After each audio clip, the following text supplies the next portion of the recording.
Hello friends, welcome back to my YouTube channel. ನಾನು ಇವತ್ತು ಏನು ಅವಲಕ್ಕಿ ತೋರಿಸ್ತಾ ಇದ್ದೀನಿ ಅಂತಿದ್ರೆ, ಅವಲಕ್ಕಿನ ನಾನು ಗುಜ್ಜು ಅವಲಕ್ಕಿ ರೆಡಿ ಮಾಡ್ತಾಯಿದ್ದೀನಿ. ತುಂಬ ಜನ ಕೇಳಿದ ನನ್ನ ಸಿಸ್ಟರ್ಸ್ ಎಲ್ಲ ಅವಲಕ್ಕಿನ ತರಿಯಾಗಿ ರುಬ್ಕೊಂಡು ಇಟ್ಕೊಂಡಿದ್ದೀನಿ.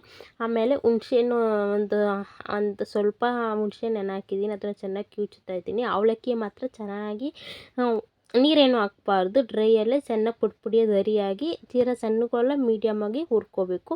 ಹಾಗೆ ಒಂದು ಸ್ವಲ್ಪ ಬೆಲ್ಲ ಕೆಚ್ಕೊಂಡು ಹಾಕ್ತಾಯಿದ್ದೀನಿ. ಏಕೆಂದರೆ ಹುಣಸೆ ಹುಳಿ ಬರುತ್ತಲ್ಲ, ಹಂಗಾಗಿ ಸ್ವಲ್ಪ ಬೆಲ್ಲ ಆ್ಯಡ್ ಮಾಡ್ತಾಯಿದ್ದೀನಿ.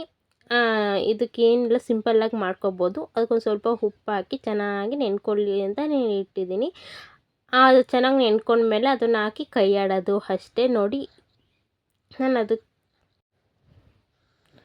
ಅದಕ್ಕೆ ಒಂದು ಸ್ವಲ್ಪ ಸಾಂಬಾರು ಪುಡಿ, ಖಾರ ಪುಡಿ, ಆಮೇಲೆ ರಸಮ್ ಪೌಡರು ಹಿಂಗೆಲ್ಲ ಆ್ಯಡ್ ಮಾಡ್ತಾಯಿದ್ದೀನಿ. ಏಕೆಂದರೆ ಅದರಲ್ಲಿ ನಾವು ಟೇಸ್ಟ್ ಆ್ಯಡ್ ಮಾಡ್ಕೋಬೇಕು ಗುಜ್ಜು ಅವಲಕ್ಕಿಗೆ. ಇಲ್ಲ ಅಂತಂದರೆ ನಾವು ಎಕ್ಸ್ಟ್ರಾ ಹಾಕಬೇಕು ಅಂದರೆ ಅಷ್ಟು ನೀಟಾಗಿ ಡಿಪ್ ಆಗೋಲ್ಲ. ಹಂಗಾಗಿ ಅದರೊಳಗೆ ಹುಣಸೆ ಹುಳಿ ಒಳಗೆ ಇದನ್ನು ಈ ಥರ ಹಾಕ್ತಾಯಿದ್ದೀನಿ. ದೇವಸ್ಥಾನದಲ್ಲಿ ಕೊಡೋ ಒಂಥರ ಗುಜ್ಜು ಅವಲಕ್ಕಿ ತುಂಬ ಟೇಸ್ಟಿಯಾಗಿ ಬರುತ್ತೆ. ಹುಣಸೆನೆಲ್ಲ ತೆಗ್ದಿಕ್ಕಿ ನೋಡಿ ಈ ಥರ ಎಲ್ಲ ಹಾಕಿದೆ. ಮತ್ತು ನೀರಿರುತ್ತಲ್ಲ ಮತ್ತೆ ಹಾಕಿದೆ. ಅದಕ್ಕೆ ಚೆನ್ನಾಗಿ ಕಲಿಸ್ಬೇಕು. ನೋಡಿ, ಕಲಿಸಿದ್ಮೇಲೆ ಈ ಥರ ಆಗುತ್ತೆ. ಚೆನ್ನಾಗಿ ಸಾಫ್ಟಾಗಿ ನೆನ್ಕೋಬೇಕು. ಅದಕ್ಕೆ ಆ ಥರ ಎಲ್ಲ ನಾನು ಕಲಿಸ್ಕೊಂಡು ಇಟ್ಕೊಂಡ್ಬಿಟ್ಟು ಅದೇ ಟೈಮಲ್ಲಿ ನಾನು ಒಗ್ಗರಣೆ ಹಾಕ್ತೀನಿ. ನೋಡಿ ಎಷ್ಟು ಸಾಫ್ಟಿಯಾಗಿ ಬಂದಿದೆ ಅಂತ. ನಾನು ಒಗ್ಗರಣೆಗೆ ಬಳಸ್ತಾ ಇರೋದು ಕೊತ್ತಂಬರಿ, ಒಣಮೆಣ್ಸಿನ್ಕಾಯಿ, ಕರಿಬೇವು, ಸಾಸಿವೆ, ಜೀರಿಗೆ, ಉದ್ದಿನಬೇಳೆ, ಕಡಲೆಬೇಳೆ, ಆಮೇಲೆ ಅರಿಶಿನ, ಪಿಂಚ್ ಅರಿಶಿನ ಹಾಕಬೇಕು. ಏಕೆಂದರೆ ಅದೇ ಟೇಸ್ಟ್ ಕೊಡೋದು ಗೊಜ್ಜು ಅವಲಕ್ಕಿಗೆ. ಈಗ ರೆಸಿಪಿ ಸ್ಟಾರ್ಟ್ ಮಾಡೋಣ ಬನ್ನಿ ಫ್ರೆಂಡ್ಸ್.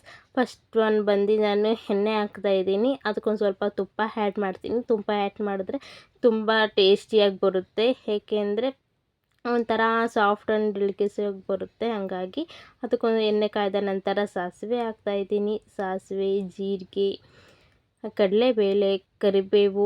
ಕಡಲೆಬೇಳೆ ನಾನು ಜಾಸ್ತಿ ಹೈ ಕ್ವಾಂಟಿಟಿಲಿ ಹಾಕ್ತಾಯಿದ್ದೀನಿ. ಏಕೆಂದರೆ ತಿನ್ಬೇಕಾದ್ರೆ ಚೆನ್ನಾಗಿ ಸಿಗಲಿ ಅಂತ.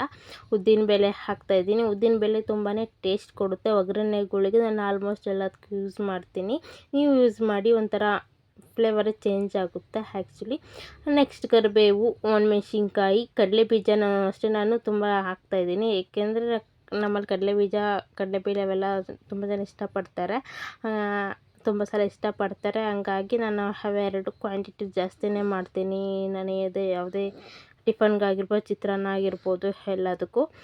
ಇದಕ್ಕೆ ನಾನು ಕೊಬ್ಬರಿ ತುರಿ ಹಾಕ್ತಾಯಿದ್ದೀನಿ. ರೆಡಿ ಕೊಬ್ಬರಿ ತರಿಸಿಟ್ಟಿದ್ದೆ, ಅದನ್ನು ಹಾಕ್ತಾಯಿದ್ದೀನಿ. ಅದಕ್ಕೆ ಒಂದು ಸ್ವಲ್ಪ ಖಾರ ಪುಡಿ ಹಾಕ್ತಾಯಿದ್ದೀನಿ. ಯಾಕೆಂದರೆ ಅದೊಂದು ಸ್ವಲ್ಪ ಇದಾಗಲಿ ಅಂತ. ಅವಲಕ್ಕಿ ಏನಿದೆಯಲ್ಲ ಅದನ್ನೆಲ್ಲ ಕಲಿಸ್ಕೊಂಡು ನಾನು ಈ ಥರ ಅವಲಕ್ಕಿ ಇಟ್ಕೊಂಡಿದ್ದಲ್ಲ ಅದನ್ನು ಇದಕ್ಕೆ ಆ್ಯಡ್ ಮಾಡಿ ನೋಡಿ ಎಷ್ಟು ಚೆನ್ನಾಗಿ ಬಂದಿದೆ ಅಂತ. ಇದಕ್ಕೊಂದು ಸ್ವಲ್ಪ ಅರಿಶಿನ ಕೊಟ್ಟೆ, ತುಂಬ ಚೆನ್ನಾಗಿ ಬಂದಿತ್ತು. ಆಮೇಲೆ ಒಂದು ಸ್ವಲ್ಪ ಕೊತ್ತಂಬರಿ ಹಾಕಿದೆ, ತುಂಬ ಟೇಸ್ಟಿಯಾಗಿ ಬಂತು. ಸೇಮ್ ದೇವಸ್ಥಾನದಲ್ಲಿ ಯಾವ ಥರ ಕೊಡ್ತಾರೋ ಆ ಥರ ಗೊಜ್ಜು ಅವಲಕ್ಕಿಲಿ ಕೊಡ್ತಾರೆ. ಸಾಯಿಬಾಬಾ ದೇವಸ್ಥಾನಗಳೆಲ್ಲ ಕೊಡ್ತಾರೆ. ಇಷ್ಟೇ ಫ್ರೆಂಡ್ಸ್ ಇವತ್ತಿನ ವಿಡಿಯೋ.